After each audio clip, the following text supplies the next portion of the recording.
ታሪኩ የሚጀምረው ሃርሎ በምትባል ጸጥተኛ ከተማ ውስጥ ነው። ዋና ገጸ ባህሪያችን ክሬግ ገና በሕፃንነቱ እናቱን ያጣና ከአባቱ ጋር የሚኖር ብቸኛ ልጅ ነው። ይህ ብቸኝነቱ ነው ወደ ሚስተር ሃሪጋን ቤት የመራው። ሚስተር ሃሪጋን እጅግ ሀብታም ቢሊዮነር ቢሆኑም በከተማው ዳርቻ በሚገኝ ግዙፍ ቤት ውስጥ ብቻቸውን የሚኖሩ አዛውንት ናቸው። አይናቸው ስለማያይ ክሬግ በሳምንት 3 ቀን እየሄደ መጽሐፍ እንዲያነብላቸው በሰዓት $5 ቀጠሩት። መጀመሪያ ላይ ግንኙነታቸው የንግድ ብቻ ነበር። ክሬግ መጽሐፍ ቅዱስን ያነባል፣ እሳቸው ያዳምጣሉ። ነገር ግን ጊዜ እያለፈ ሲሄድ ክሬግ እያደገ ሲመጣ ንባባቸው ወደ ከበዱ መጽሐፍት ተቀየሩ። ሚስተር ሃሪጋንም ለክሬግ እንደ አያት ሆኑለት። በንባብ መካከል ስለ ሕይወት፣ ስለ ስልጣንና ስለ ጠላቶች ያስተምሩታል። ጠላቶችን በሚገባ ካላወቅና ካልፈሩ ሊረግጡህ ይችላሉ የሚለው ምክራቸው በክሬግ አእምሮ ውስጥ ታተመ። ክሬግም ለሳቸው ብቸኛው የዓለም መስኮት ሆነ። ክሬግ ወደ 2ኛው ደረጃ ትምህርት ቤት ሲገባ ዓለም በቴክኖሎጂ እየተለወጠች ነበር። ክሬግ በሎተሪ ባገኘው ገንዘብ ለራሱ አይፎን ገዛ። ለሚስተር ሃሪጋንም በስጦታ ይዞላቸው ሄደ። መጀመሪያ ላይ አዛውንቱ ቴክኖሎጂውን አጥብቀው ተቃወሙ። ይሄ ነገር ሰዎችን ያደነዝዛል አሉት። ነገር ግን ክሬግ ስልኩ እንዴት የፈለጉትን መረጃ በሰከንድ ውስጥ እንደሚያቀርብላቸው ሲያሳያቸው ተገረሙ። ይህ ስልክ በአካል በማይገናኙበት ሰዓትም መልእክት እንዲለዋወጡ አደረጋቸው። ይህም በሁለቱ መካከል የነበረውን ግንኙነት ይበልጥ አጠበቀው። ይሁንና ይህ ወዳጅነት ዘላቂ አልነበረም። ሚስተር ሃሪጋን በየቀኑ እየደከሙ መጡ።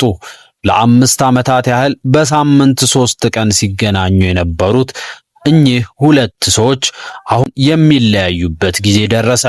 ሚስተር ሃሪጋን በቤታቸው ውስጥ ወንበራቸው ላይ ተቀምጠው ሕይወታቸው ያልፋል። ክሬግ ለእሳቸው የነበረው ፍቅር በጣም ጥልቅ ስለነበር በቀብራቸው ወቅት ማንም ሰው ሳያየው የሚወዱትን አይፎን ስልክ በኪሳቸው ውስጥ ከተተው። ታሪኩ በዚህ የሚያበቃ ይመስል ነበር።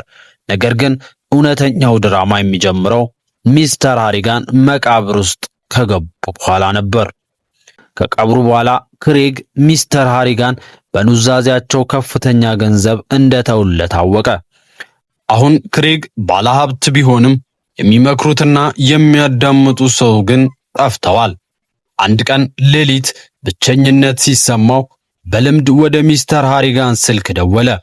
ድምጻቸው በስልኩ መዝገብ ላይ ቮይስ ኢሜል ሲሰማው አለቀሰና ናፈቁኝ የሚል መልእክት ትቶ ስልኩን ዘጋው። በማግስቱ ጠዋት ክሬግ ከእንቅልፉ ሲነቃ ስልኩ ላይ መልእክት ደርሶት ነበር። ሲከፍተው ደሙ በውስጡ ቀዘቀዘ።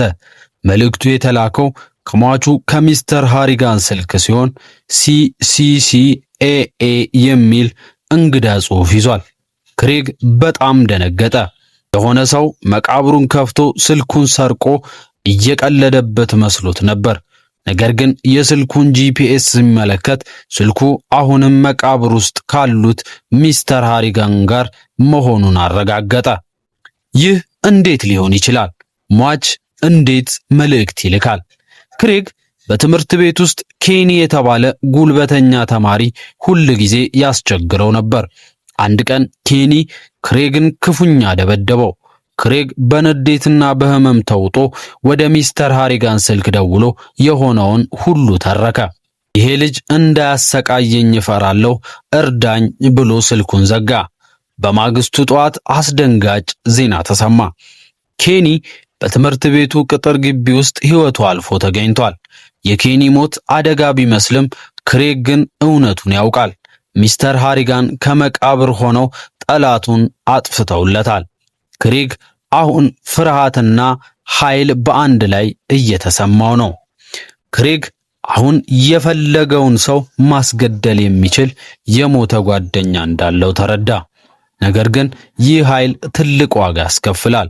የምትወደው መምህርቱ በአደጋ ስትሞትና ገዳዩ በነፃ ሲለቀቅ ክሬግ በድጋሚ ሚስተር ሃሪጋንን ተማጸነ። ብዙም ሳይቆይ ያ ነፃ የወጣው ሰው በአሰቃቂ ሁኔታ በራሱ ቤት ውስጥ ታንቆ ተገኘ። ክሬግ እጆቹ በደም እየተከለሱ እንደሆነ ተሰማው። ይህ ግንኙነት መቆም አለበት። ነገር ግን እንዴት?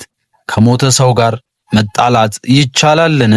የጠላቶቹ መሞት መጀመሪያ ላይ እፎይታ ቢሰጠውም አሁን ግን ነገሩ ከመስመር እየወጣ እንደሆነ ተረድቷል። በተለይ የጥሩዋ መምህርቱን ገዳይ በሚስተር ሃሪጋን አማካኝነት ካስገደለ በኋላ ሌሊት እንቅልፍ አጣ። እኔ ነፍሰ ገዳይ ነኝ የሚል ጥያቄ ራሱን ያስጨንቀው ጀመር። ሚስተር ሃሪጋን በሕይወት እያሉ የሰጡት ምክር ትዝ አለው። ስልጣን ጥንቃቄ ይፈልጋል ብለውት ነበር። ነገር ግን ከሞት በኋላ ያለው ይህ ግንኙነት ስልጣን ሳይሆን እርግማን እየሆነበት መጣ። ክሬግ ለሚስተር ሃሪጋን የመጨረሻ መልእክት ለመላክ ወሰነ። በስልኩ ላይ እንዲህ ብሎ ጻፈ። ይቅርታ አድርግልኝ፣ ግን ይሄ መቆም አለበት። እባክህ እረፍ። ከጥቂት ሰከንዶች በኋላ ስልኩ ተንቀጠቀጠ። አንድ መልእክት ደረሰው። መልእክቱ እንዲህ ይላል፣ ና ወይም ልምጣ የሚል ትርጉም አለው። ክሬግ ይህ መልእክት ሚስተር ሃሪጋን እርሱን ወደ መቃብር እየጠሩት እንደሆነ ወይም ግንኙነቱ እንዲቀጥል እንደሚፈልጉ መልእክት እንደሆነ ተሰማው። በፍርሃት ተዋጠ። ክሬግ አንድ ትልቅ ውሳኔ ላይ ደረሰ። ይህም ስልኩ በኪሱ ውስጥ እስካለ ድረስ ሁል ጊዜ ወደ ጥፋት እንደሚመራው አወቀ። ወደ ከተማው ዳርቻ ወደሚገኝ አንድ ትልቅ ወንዝ ሄደ። ስልኩን አውጥቶ ወደ ውሃው ከመወርወሩ በፊት ለጥቂት ሰከንዶች አሰበ። ሚስተር ሃሪጋን ለእርሱ የሰጡትን ፍቅር፣ ያስተማሩትን ትምህርትና ያሳለፉትን ጊዜ አስታወሰ። ነገር ግን ወደፊት ለመቀጠል ካለፈውና ከሞተው ነገር መላቀቅ እንዳለበት አመነ። ስልኩን በሙሉ ኃይሉ ወደ ወንዙ ወረወረው። ስልኩ በውሃ ውስጥ ሰምጦ ሲጠፋ ትልቅ ሸክም ከላዩ ላይ የወረደለት መሰለው። ክሬግ ወደ ሚስተር ሃሪጋን መቃብር ሄዶ የመጨረሻ ስንብት አደረገ። አሁን የተረዳው አንድ ትልቅ እውነት አለ። ሙታን ዝም ቢሉ ይሻላል። በሕይወት ያሉ ሰዎች የራሳቸውን ችግር በራሳቸው መፍታት እንጂ የሞቱ ሰዎችን እርዳታ መጠየቅ አደገኛ እንደሆነ ተረዳ። ታሪኩ የሚያበቃው ክሬግ አዲስ ሕይወት ለመጀመር ሲወስን ነው።